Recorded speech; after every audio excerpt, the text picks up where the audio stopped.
Busquemos en nuestras Biblias, pues, Génesis capítulo 48.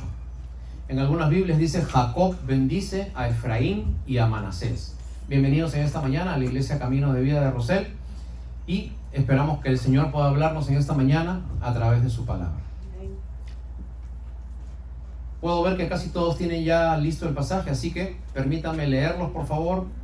La palabra del Señor dice así: Sucedió después de estas cosas que le dijeron a José: He aquí tu padre está enfermo. Y él tomó consigo a sus dos hijos, Manasés y Efraín. Y se le hizo saber a Jacob diciendo: José viene a verte a ti. Entonces se esforzó Israel, que es Jacob, y se sentó sobre la cama. Y le dijo a José: El Dios omnipotente se me apareció en la ciudad de Luz, en tierra de Canaán, y me bendijo. Y me dijo: Yo te haré crecer y te multiplicaré y te pondré por líder de naciones, y daré esta tierra a tu descendencia después de ti por heredad perpetua. Y ahora tus dos hijos, Efraín y Manasés, que te nacieron en la tierra de Egipto, antes que viniese a ti a la tierra de Egipto, míos son. Como Rubén y Simeón serán míos. Y los que después de ellos has engendrado serán tuyos. Por el nombre de sus hermanos serán llamados en sus heredades. Versículo 7. Porque cuando yo venía de Padán Aram, se me murió tu madre Raquel en la tierra de Canaán, en el camino, a poca distancia viniendo de Efrata. La sepulté allí en ese camino que es Belén. Y vio Israel, que es Jacob, a los hijos de José, y le dijo: ¿Quiénes son estos muchachos? Y José le respondió a Jacob su padre: Son mis hijos que Dios me ha dado aquí. Y él le dijo: Acércalos ahora a mí y los bendeciré. Oremos, por favor. Señor, en esta mañana te agradecemos.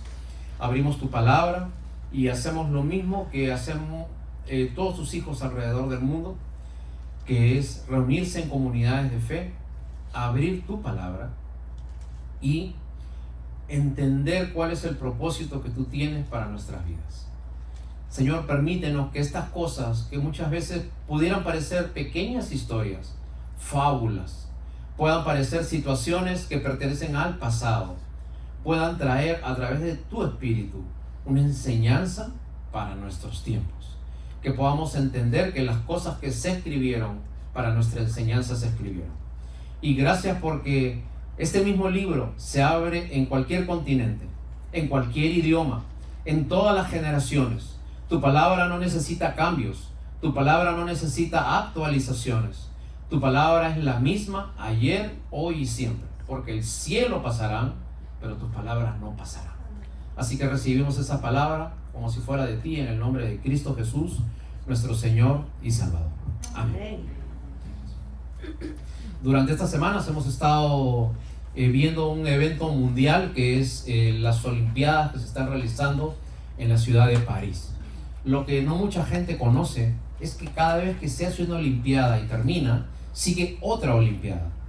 Y desde el año 1960 se practican los Juegos Paralímpicos. ¿Qué son los Juegos Paralímpicos? Cuando terminan las Olimpiadas, se hace otra Olimpiada, pero con personas que tienen discapacidades físicas. Y así nosotros podemos ver, por ejemplo, un nadador que le falta una pierna y un brazo. Tenemos que ver atletas que hacen carreras en silla de ruedas, ¿no? Y vemos, por ejemplo, carreras de velocidades con personas que tienen prótesis. Tenemos también, una más, hermano Manuel, por favor, esquí, ¿no? Podemos ver unas carretas, porque hay personas que no tienen piernas, no tienen brazos, pero a pesar de eso practican un deporte de alta competencia. Nosotros podemos ver también este atleta muy famoso que también ha logrado impresionantes récords de velocidad con prótesis. Las Paralimpiadas comenzaron en Roma en el año 1960 y el eslogan de los Juegos Paralímpicos es el siguiente: y ahora, ¿cuál es tu excusa? Si esta gente que no tiene piernas, no tiene brazos, incapacitada, imposibilitada para la sociedad, puede practicar deportes a alto nivel, rompiendo récords. ¿Cuál es tu excusa para ti? Que tienes todo en la vida, que tienes tu cuerpo completa, que tienes tu mente completo. ¿Cuál es tu excusa? Y hoy día vamos a ver la vida de un joven que, teniendo todas las excusas para vivir una vida amargada, para tener una vida sin sentido, para tener una vida llena de rencores, prefirió seguir una vida poniendo a Dios delante suyo, y Dios lo bendijo tremendamente en su vida de fe, de tal manera que ahora, casi 4000 años después, seguimos hablando de este jovencito, y este joven se llamó José. Estas semanas estamos, gracias hermano Manuel, estas semanas estamos en el chat de la iglesia. Cada día estamos poniendo un capítulo de la Biblia por voz, y estamos estudiando, estamos escuchando justamente la historia de José. Una de las cosas que me gustaría decirte acerca de José: primeramente, José comenzó su vida en un lugar llamado Canaán. Te repito, José comenzó su vida en un lugar llamado ¿cómo? Canaán. Canaán significa el sitio que está más abajo. Y es interesante porque nosotros estamos viendo a este José, que ahora es el número 2 después de Faraón, que era el pueblo, el país más adelantado del mundo en su época. Pero José comenzó en un lugar llamado Canaán, y Canaán significa lo más abajo. José comenzó muy abajo, pero José no se quedó abajo. José entendió que no importaba de dónde él podía empezar. Él desde allí comenzó a tomar fuerza, y agarrándose de Dios llegó a lo más lejos que un hombre podía llegar en esa época.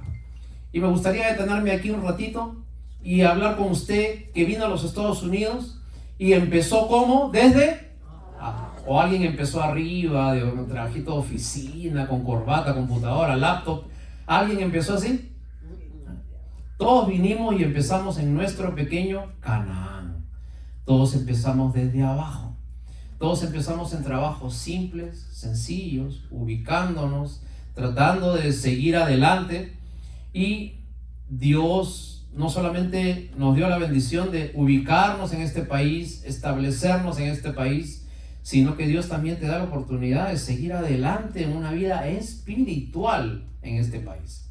Hay muchas personas que vinimos hasta acá y no sabían que acá iban a conocer las cosas de la fe. Es que Dios, cuando quiere hacer algo, Dios mueve cielo y tierra. Segundo, José sabía que Dios tenía una promesa para su familia. José, por más que ahora los vemos en la corte de Faraón, José empezó sabiendo de que venía de una familia que tenía una promesa. Su abuelo Abraham había recibido una promesa que su descendencia iba a ser grande y que iban a ser un pueblo innumerable, Génesis 13:14. José sabía que su abuelo Isaac iba a tener también una descendencia que iba a ser incontable, Génesis 26:3. Y José también sabía que su padre Jacob, que después se llamó Israel, tenía la promesa en Génesis 28:14 de que iba a ser su pueblo, su descendencia tan numerosa como el polvo que hay en la tierra. José sabía lo más importante. José sabía que Dios tenía una promesa para él. Pero más importante que la promesa, José sabía, era consciente de en qué se iba a convertir él mientras llegaba a la promesa. Te repito, a José no le interesó tanto la promesa. Es más, él ni sabía exactamente a dónde iba a llegar. Pero José estaba pendiente de en qué se estaba convirtiendo mientras llegaba la promesa. Te pregunto en esta mañana, a ti que estás aquí. Todos sabemos que si ponemos a Dios delante de nuestro, Dios promete estar delante de nosotros. La Biblia dice que Él ya no pelea, no solamente, tú ya no peleas tus propias batallas, ahora Dios pelea las batallas por ti. Es más, la Biblia llama a Jesucristo el león de Judá. ¿Y sabes por qué? Porque cuando Israel iba a guerrear, Israel iba tribu por tribu. Y la tribu que iba delante siempre era la tribu de Judá. Y la tribu de Judá iba con una bandera. Y esa bandera era una bandera blanca con la cara de un león. Y cada vez que un enemigo venía en contra de Israel, lo primero que veían era la bandera con la cara del león allí adelante. Y eso representa que el que pelea nuestras batallas es el león de Judá. Usted no está solo en la vida. Usted no pelea sus batallas solo. El león de Judá es el que va delante suyo. Y él es aquel que está peleando por usted. Así que no importa las circunstancias que usted esté pasando. Mientras usted está con Dios, Dios es el que va delante, planchando, estirando, haciendo posible que su camino pueda seguir adelante. Hermanos, no ayudemos a Dios a hacer las cosas. Dios se basta con Él solo para que su camino pueda ser limpiado. Así que por favor, no cometamos algunos errores. Algunas veces decimos que por querer alcanzar ciertos sueños en la vida podemos hacer cualquier cosa. ¿Usted ha escuchado alguna vez esa frase? El fin justifica los medios. No importa lo que haga con tal de llegar a mi meta. Hago lo que sea con tal de educar a mis hijos, con tal de tener dinero, con tal de tener papeles, con tal de tener una casa. Yo hago lo que sea. El fin justifica los medios. Pero José no pensó así. José siempre puso delante de Dios todas las cosas que él hacía, porque José sabía que él estaba en buenas manos. Y qué bueno saber que usted está en manos del Señor. Acá hay una compañía de seguros, ¿no?, que tiene como lema este eslogan: usted está en buenas manos, ¿no es cierto? Y te cobran todos los meses una cantidad bien grande, ¿eh? No sé cuántos tienen seguro de vida acá, ¿ok? Pero, bueno, yo tengo seguro de vida, pero yo sé que es seguro de muerte, porque recién se aplica cuando yo muera, ¿no? Y te van a ir cobrando y cobrando y cobrando, y te van a asegurar de que tú estás en las mejores manos cuando tú partas de este mundo. Permíteme decirte algo: no hay mejores manos que las manos del Señor.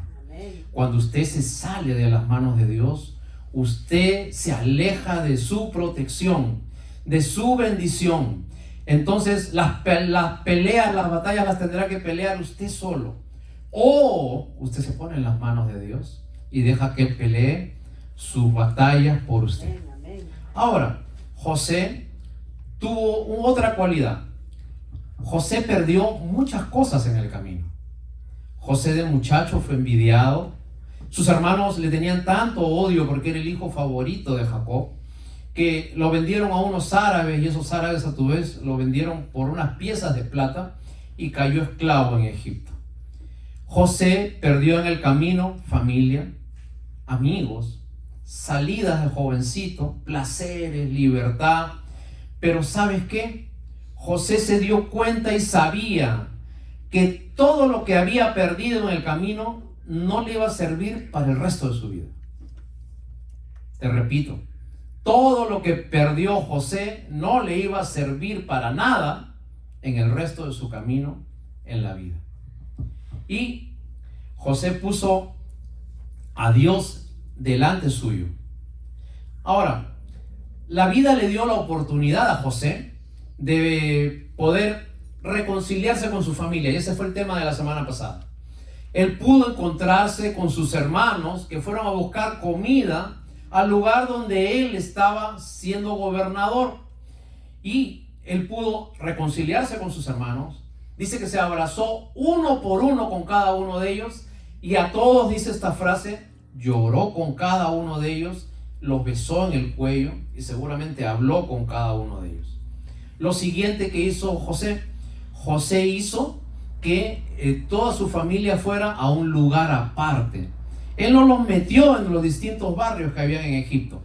Él hizo que toda su familia fuera a un sitio que se llamaba Gosén.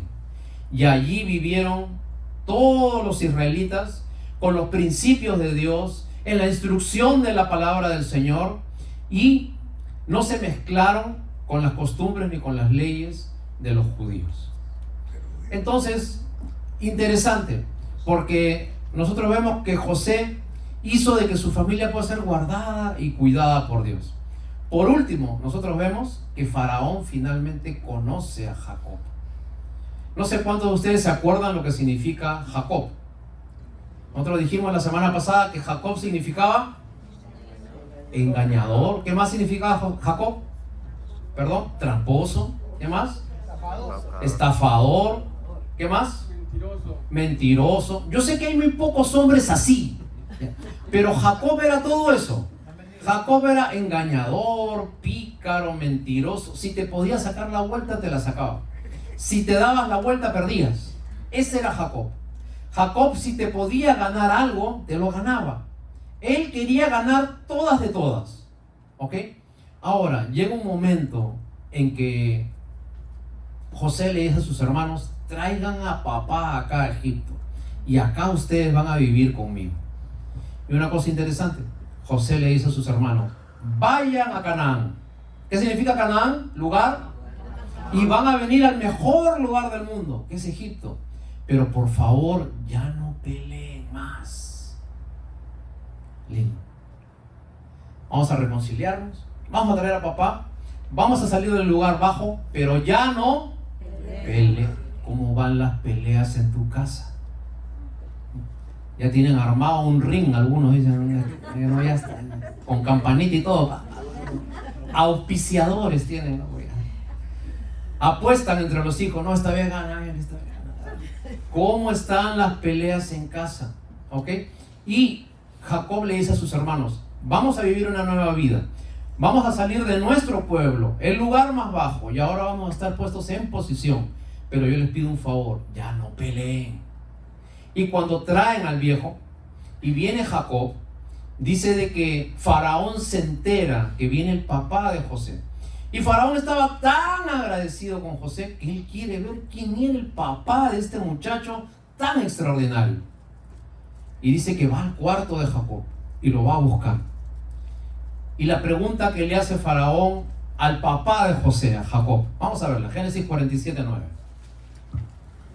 Génesis 47:9. Imagínate que el presidente de los Estados Unidos va a ver a tu papá, ¿ok?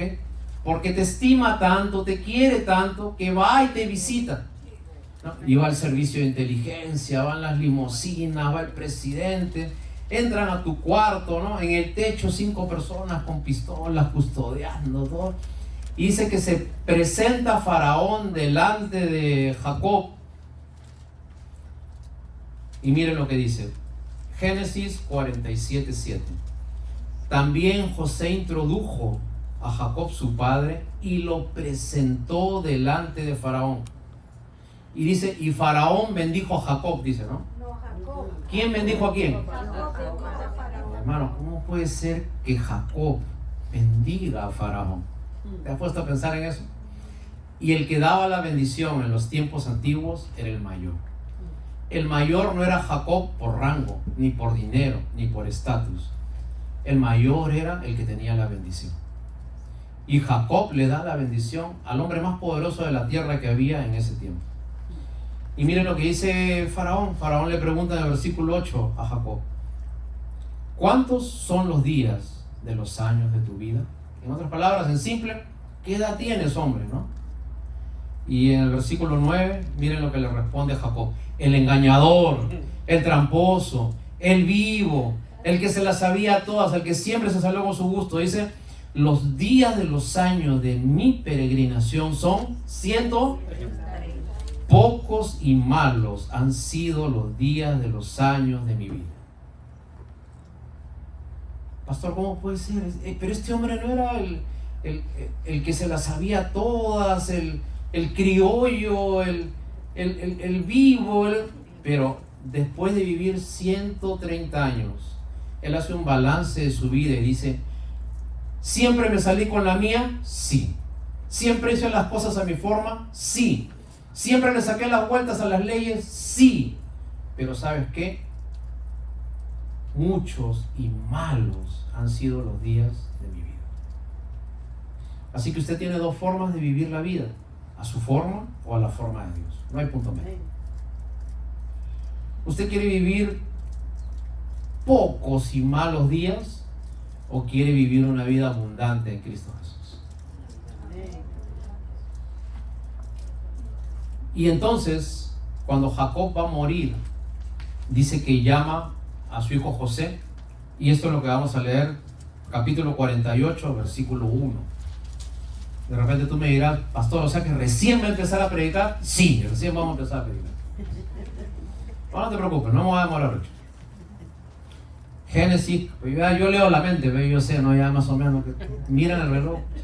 Esta es la introducción, ¿cómo será la prédica? Dice, ¿no? Yo lo conozco. Yo conozco a mis ovejitas, ya como 3 se están parando, se están yendo. Génesis 48:1. Sucedió después de todas estas cosas, después que Faraón es bendecido por Jacob y etcétera, dice que le dijeron a José: he aquí tu padre. ¿Cómo se llama el padre de José? Jacob está enfermo. ¿Cuál era el otro nombre del padre de José? De Israel. Jacob o Israel, es lo mismo. Y él tomó consigo, José tomó consigo a sus 2 hijos, que se llamaban Manasés y se le hizo saber a Jacob diciendo: he aquí tu hijo José viene a ti. Entonces se esforzó Israel, que es lo mismo que Jacob, y se sentó sobre la cama. O sea, estaba tan viejito que ya no podía ni sentarse sobre su cama, dice, ¿no? Pero se esforzó y agarró, se peinó, ¿no es cierto? Y se sentó esperando que llegue el hijo con sus 2 nietos. Los 2 habían nacido en Egipto. ¿Ok? Dice el versículo 3. Jacob le dijo a José: el Dios omnipotente se me apareció en la ciudad de Luz, en la tierra de Canaán, significa el sitio más, y ahora estamos acá. Y me dijo: he aquí yo te haré crecer y te multiplicaré y te pondré por líder de naciones y daré esta tierra a tu descendencia después de ti por perpetuidad. Y ahora tus 2 hijos, Efraín y Manasés, que te nacieron ¿dónde? En la tierra de Egipto, antes que viniesen a ti a la tierra de Egipto, míos son. ¿Ok? Entonces, la mayor bendición, la mayor herencia que podían tener en los tiempos antiguos no es que el padre le dejara oro, plata, tierras, ganado, propiedades. La mayor bendición para un hebreo era que su padre pusiera las manos sobre alguien y con sus palabras le diera su bendición verbal. Eso era algo que él jamás podía olvidarse, porque él vivía con esas palabras metidas en su mente, en su corazón, en sus oídos y en su alma. Y eso es lo que todo hebreo consideraba como su mayor herencia. Entonces dice que José trae a sus 2 hijos. Uno se llamaba Manasés, que era el mayor, y el otro se llamaba Efraín, que era el menor. Según la ley de los hebreos, el mayor, que también se le decía el primogénito, recibía el 75% de toda la herencia que había. Y entre todos los demás hermanos, 1, 2, 4, 6, todos los que hubieran, recibían el otro 25% y se lo dividían entre ellos. Ahora, el que recibía la bendición con la mano derecha era siempre el mayor, el primogénito, que en este caso el primogénito se llamaba Manasés. Y pasa una cosa muy interesante. Miren lo que dice el versículo 14. Israel entonces, que era, ¿cómo se llamaba Israel el otro nombre? Extendió su mano derecha y la puso sobre la cabeza de Efraín, que era el menor. ¿Se equivocó o estaba bien? ¿Sobre quién se ponía la mano derecha? Sobre él. ¿Y qué cosa hizo Jacob? Se la puso sobre él menor. Seguimos leyendo, dice, y la mano izquierda la puso sobre la cabeza de Manasés. Entonces seguramente José dijo: papá, no, está muy viejito, está como algunos presidentes que se equivocan un poquito. De repente puso las manos al revés, ¿no es cierto? Y dice que José le dice: papá, ¿no? Le dice: tú has puesto tus manos al revés. La mano izquierda la has puesto sobre el mayor y la mano derecha la has puesto sobre el menor. Entonces, versículo 17. Vio José que su padre ponía la mano derecha sobre la cabeza del menor Efraín, y eso le causó disgusto. Asió la mano de su padre para cambiarla de la cabeza de Efraín a la cabeza de Manasés. Y entonces le dijo José a su padre: Padre, así, padre mío, porque este es el primogénito, sobre él tienes que poner tu mano derecha. Mas su padre no quiso y dijo: Lo sé, hijo mío, lo sé. También él vendrá a ser un pueblo y será engrandecido, pero su hermano menor será más grande que él, y su descendencia formará multitudes. Una cosa interesante. ¿Sabes por qué Jacob puso su mano sobre Efraín y no sobre Manasés? Porque el nombre Efraín significa fructificar y el nombre Manasés significa olvidar. Y lo que quería decirle Jacob a José es: Efraín va a fructificar, pero antes de fructificar tiene que olvidar todo lo que pasó. Y de acá sacamos un principio poderoso para nuestras vidas. Usted no puede echar fruto en la vida, usted nunca podrá seguir adelante si usted no olvida las cosas que le hicieron. Y olvidar significa perdonar. Lo que le hacen hoy, lo que le hicieron ayer, lo que le hicieron hace 10 años, 15 años, 20 años. Ese suceso que cambió su vida y la dañó. Cuando usted comienza a olvidar, entonces usted va a comenzar a fructificar. ¿Usted quiere dar fruto en las cosas de la fe? Amén. Olvide. Olvide lo que le hace todos los días esa persona a quien usted le tiene fastidio. Olvide lo que le hace su jefe todos los días, que lo humilla delante de otros. Olvide ese suceso que hizo que un hijo suyo se fuera, que un padre suyo se enfermara, que una persona hiciera que tuviera un accidente en la vida. Y hermanos, podemos andar muchas veces en las cosas de la fe, pero andamos resentidos con la vida. La palabra resentido está dividido en dos: re y sentir.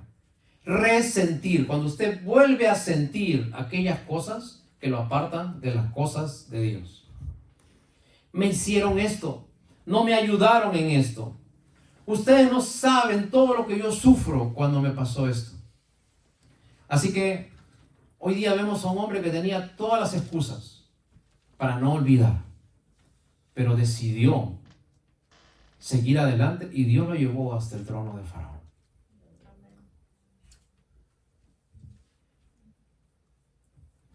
José tenía todas las excusas para dejar a su familia. No los necesitaba. ¿Para qué necesitaba esos 11 barbudos de hermanos que tenía ya su papá? Si tenían todo en Egipto. Si era casi el rey de Egipto, ¿para qué necesitaba a toda esa gente? Pero él sabía de que si él no superaba ese obstáculo, entonces él no iba a seguir adelante. Permíteme ponerte un ejemplo. Los bomberos en Australia tienen una forma muy simpática y efectiva de eliminar los grandes incendios forestales que hay allá. Como ustedes saben, Australia es un lugar donde hay mucha vegetación. Están concentradas las ciudades en sitios muy puntuales, pero la mayor parte de su territorio es bosque. Cuando hace demasiado calor y no cae lluvia, entonces comienzan a haber los grandes incendios forestales. Ese fuego comienza a extenderse kilómetros de kilómetros, que no hay compañía de bomberos ni agua que pueda contrarrestar esos incendios. ¿Qué cosa hacen las compañías de bomberos de Australia? La única forma que han terminado para extinguir esos incendios es, ellos ven que el viento comienza a llevar el fuego hacia una dirección. Ellos se ponen en la otra dirección y a propósito hacen un incendio que vaya en dirección contraria. Y entonces el incendio se viene, por ejemplo, de derecha a izquierda, consumiendo. Ellos hacen un incendio a propósito, pero que viene de izquierda a derecha, en sentido contrario. Así que en un momento llegan a juntarse los dos fuegos, el que venía naturalmente y el creado artificialmente. Y cuando se juntan los dos incendios, hay una explosión enorme. Se acabó el incendio. Solamente un fuego apaga otro fuego. Y cuando el fuego del resentimiento, de la angustia, del malestar llegue a tu vida, solamente habrá una forma de quitarlo. Cuando venga el fuego del Señor y haga una gran explosión y allí tu vida comience a seguir adelante. José sabía que Dios tenía una promesa para él, para su familia, para sus nietos y para sus bisnietos. José no pensó en él, José pensó en sus generaciones. Por eso es que trajo a sus dos hijos delante del papá. Si no le entregas a Dios tu futuro, entonces no puedes seguir adelante en las cosas de la fe. Cuando tú le entregas a Dios tu vida, de seguro que tu futuro será mejor que tu pasado. Deja de mirar dónde estuviste y comienza a mirar tu futuro siguiendo las cosas de Dios. Cuando nosotros estamos adelante en las cosas de Dios, pero nos olvidamos de seguirlo en alegría, en gozo, entonces nuestra vida puede ser moral, sí. Puede ser servicial, sí, pero perdemos el gozo en las cosas de Dios. Les contaba a los hermanos del ayuno una historia en la mañana que me gustaría volverla a contar y les pido paciencia a los que estuvieron temprano aquí. Les contaba la historia de un joven pastor que estaba en una iglesia local acá en los Estados Unidos. Y de un momento a otro, él comienza a tener un deseo por irse a África y ser allí misionero. Todo lo que pensaba lo relacionaba con África. Comenzaba a buscar en el internet, veía cosas que tenían que ver con el África. Y ese era su deseo y el sentir que Dios puso en su corazón. Quiere ir a África, quiere ir a África, quiere ir a África. Habló con su pastor y le pidió permiso para hacer una obra en África. Entonces se le dieron todas las facilidades para que vaya, pero faltaba lo más difícil. Lo más difícil era convencer a la esposa de que se quiera ir a África. Y la esposa al comienzo se negó. Y no quería, pero viendo tanta que era la pasión de este hombre por ir allá, finalmente la esposa por amor accede y le dice, bueno, si quieres ir a servir al Señor, vamos para el África. Se van los dos, comienzan a trabajar en el África, abren una obra misionera allí y a los pocos meses la esposa muere. Agarra una infección en África, no la pudo resistir y la esposa cae muerta. Imagínate cómo se siente ese hombre que por una decisión de él, insistiendo, hace que la esposa agarre un virus y por ese virus se muera en ese país lejano. El hombre pasó su crisis, pasó su dificultad, pasó su tiempo de lloro, de luto, y un día, botando cosas, arreglando, viendo la casa, lo que tenían, encuentra una pequeña carta. Y esa carta era una carta de la esposa, que le había escrito cuando estaba bastante mal y seguramente pensaba que ya se iba a ir. Y la carta era dirigida al esposo y le decía, mira, yo quiero que tú sigas en este país. Yo quiero que tú sigas adelante con lo que Dios ha puesto en tu corazón. Y yo seguramente haría lo mismo que tú estás haciendo. Si tendría que volver a vivir, yo de nuevo haría lo mismo. Pero ¿sabes qué? Esta vez lo haría con gozo. Y hermanos, a veces hacemos tantas cosas, pero no las hacemos con gozo. Y la esposa le dice al esposo, yo haría lo mismo, vendría de nuevo a África, de nuevo haría lo mismo que hice contigo, de nuevo te acompañaría. Pero esta vez ya lo haría con gozo, porque la primera vez no lo hice así. ¿Cómo son tus cosas en la vida? Si tú no puedes olvidar, tú no puedes echar fruto. Si tú no puedes dejar en el pasado las cosas que Dios ya perdonó, las cosas que Dios ya rompió, entonces tú no puedes echar fruto. Así que la invitación en esta mañana es para usted, que sabe que Dios le bendice, que sabe que Dios tiene un plan para usted, que sabe que Dios está trabajando en su vida, pero que no olvida cosas, pero que guarda resentimientos en su corazón. La Biblia nos dice que la bendición es para el que echa frutos, y el que echa frutos primero olvida. Por eso es que Dios bendice primero a Efraín y después a Manasés. Porque primero tienes que olvidar para después comenzar a echar frutos. Y la Biblia dice, el Señor Jesucristo dijo en Juan capítulo 15, vamos a buscar por favor ese pasaje y con eso terminamos. Juan capítulo 15, hablando de los frutos, el Señor Jesús pone el ejemplo de una vid. Y la vid es esa pequeña, bueno, y en algunos casos muy grande, esas enredaderas que nos dan a comer las uvas, ¿no?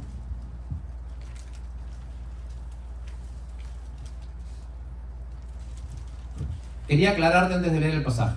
La vid es el árbol, es la enredadera que da las uvas. Y cuando escuches la palabra o leas la palabra pámpanos, quiere decir las pequeñas ramas. Rama significa pámpanos, ¿ok? O pámpanos significa ramas. Y el Señor Jesús, hablando de la naturaleza, dice así: yo soy la vid verdadera y mi Padre es el labrador. Toda rama que en mí no lleva fruto, la quitará. Y todo aquel que lleve fruto lo limpiará para que lleve más fruto. Miren lo que dice el versículo 4, dice: permaneced en mí y yo en vosotros. Como la rama no puede llevar fruto por sí mismo si no permanece en la vid, así tampoco vosotros si no permanecéis en mí. Versículo 5, yo soy la vid, vosotros los pámpanos. El que permanece en mí y yo en él, este lleva mucho fruto, porque separados de mí nada podéis hacer. Versículo 2, fruto. Versículo 2 al final, más fruto. Versículo 5, mucho fruto. Proceso de Dios en tu vida. Fruto, más fruto, mucho fruto. ¿Cuál es el fruto de un cristiano? Hay dos cosas que hay que diferenciar: el fruto y los frutos. ¿Ok? El fruto del Espíritu en ti son los 9 que están en Gálatas capítulo 5. Gozo, amor, paz, benignidad, bondad, fe, mansedumbre, templanza. Características del Hijo de Dios. Y los frutos son las personas que tú les compartes el Evangelio y gracias a tu predicación vienen a la fe.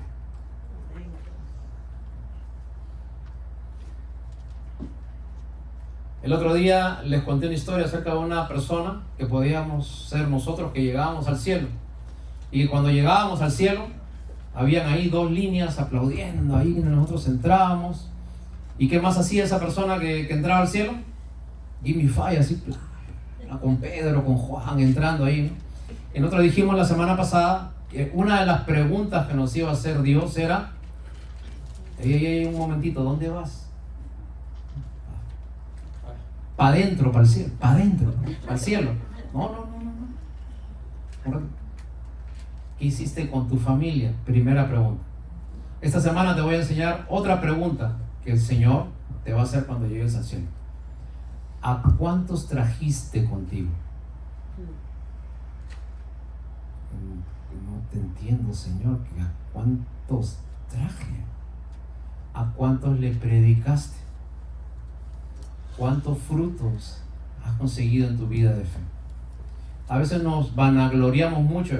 Yo conozco las cosas del Señor: 20 años, 30 años, 40 años, desde niño. Perfecto. ¿Cuántos frutos? 20 años, pues, ¿qué? Así pobremente, ¿cuánto, Rubén? Más o menos, ¿cuánto? No, 200 frutos más o menos.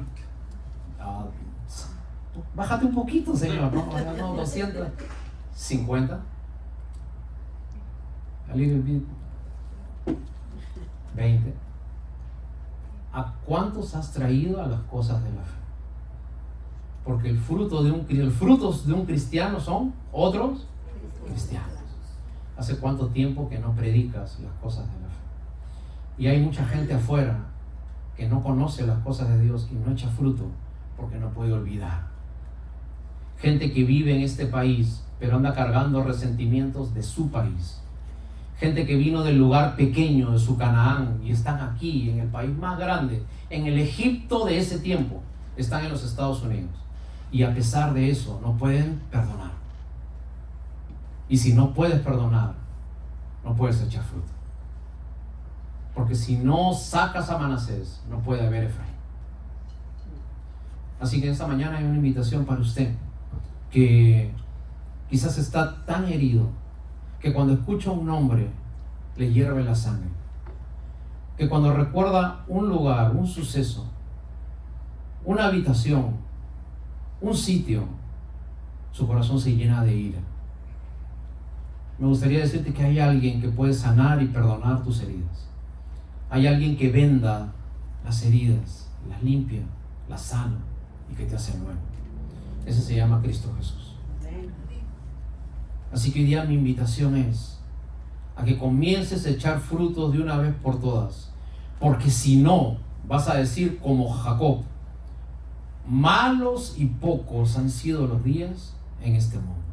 Viví 130 años, pero no trascendí, solo existí. Hice lo que me dio la gana, a la forma mía, el tiempo que yo quise, pero ahora que estoy viejo me di cuenta de que todo lo que hice solamente fue un capricho. Te gustaría empezar una nueva vida, pero una nueva vida de fe, una nueva vida con el Señor.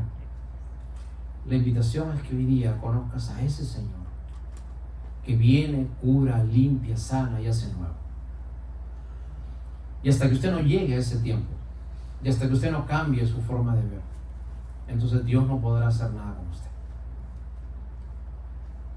Mucho fruto no es plata, mucho fruto no es legalidad, mucho fruto no es una casa, mucho fruto es tener una vida que a pesar de las adversidades tenga paz y tranquilidad en medio de un mundo difícil. Eche fruto, eche raíces. Que este tiempo en Estados Unidos no sea un tiempo más, que sea un tiempo especial en el cual usted decida seguir al Señor Jesucristo. Olvide y eche fruto. Nos ponemos de pie y vamos a darle gracias al Señor.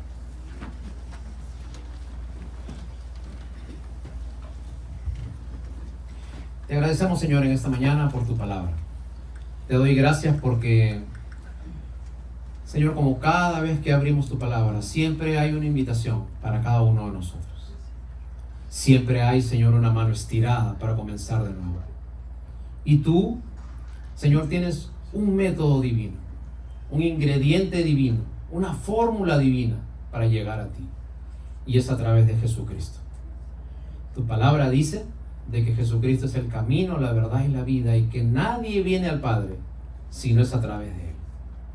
Así que a ese Señor en esta mañana nos acercamos y reconocemos que quizás como Jacob hemos hecho las cosas a nuestra forma, engañando, trampeando, haciendo las cosas como nos ha parecido y nos ha placido, y esto nos ha traído muchos problemas. Hoy día te pedimos, Señor, que tú limpies mi vida y que nosotros tengamos un corazón dispuesto a seguirte así como lo tuvo Jacob, que pudo contaminarse. Este joven José pudo, Señor, cambiar toda su fe por todo lo que conseguía en Egipto, pero decidió seguirte adelante a pesar de que todo el mundo estaba en contra de él, a pesar que toda la cultura estaba en contra de él. Y, Señor, nosotros vemos que con el tiempo, no al momento, con el tiempo, tú le diste los frutos que él necesitaba, que su familia necesitaba y que su pueblo necesitaba. Y si el pueblo de Israel no murió, fue porque hubo un jovencito que se llamaba José, que decidió seguirte a pesar de las dificultades. Gracias porque en José se cumplió la promesa para Abraham. Gracias porque en José se cumplió la promesa para Jacob. Gracias porque en José se cumplió la promesa para Isaac. Y gracias porque en nosotros se van a cumplir las promesas para nuestros hijos, nuestros nietos y las generaciones que vienen, en el nombre de Jesús. Amén. Que el Señor te bendiga, bendiga a tu familia, olvide y eche mucho fruto. Que el Señor te bendiga, hermano. Gracias. Esta semana, por favor. Dios lo continúe usando, pastor. Vamos a adorar al Señor. Gracias, Señor, por tu palabra, tu amor, por habernos hablado en este día. ¿Cuántos esperan la venida del Señor? ¿Cuántos estamos preparados? Te adoramos, Señor. ¡Vamos! Pronto vendrá el Señor, su iglesia levantar gloriosa, la iglesia que compró a precio de sangre preciosa. Ángeles vendrán y allí se reunirá su pueblo. Allí yo quiero estar para escuchar su voz cuando me diga ven buen siervo.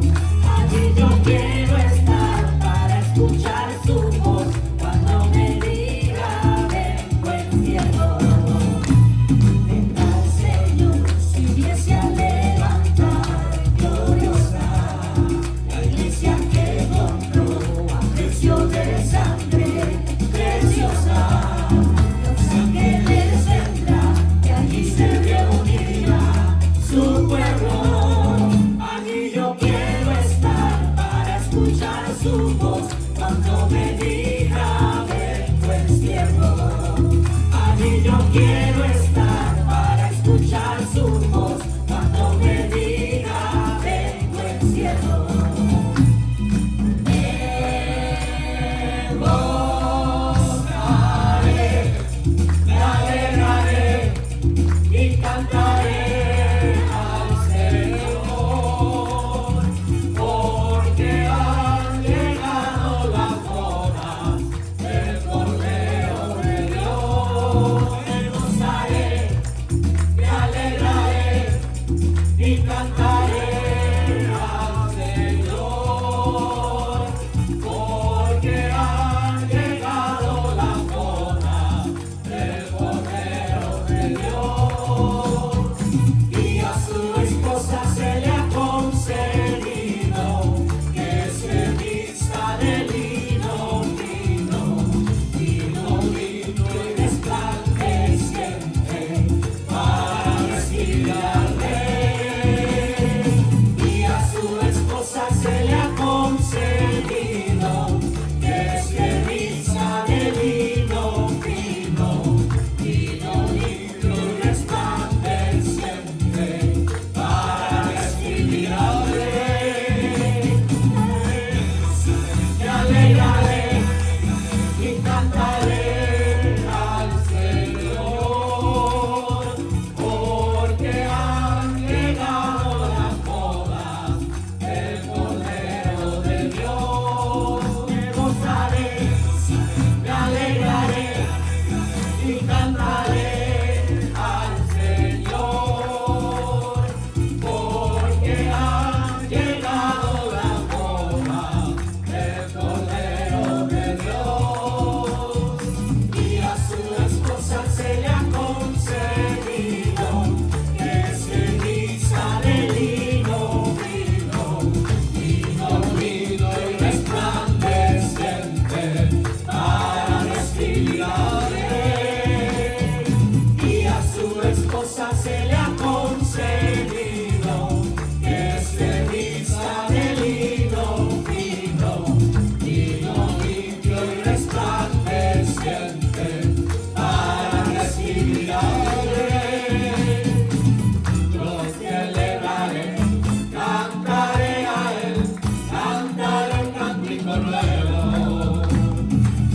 Yo celebraré, cantaré a él, cantaré un cántico nuevo.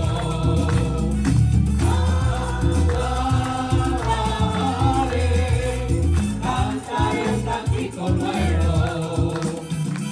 Alabaré, cantaré un cántico nuevo. Aleluya, aleluya, aleluya, aleluya.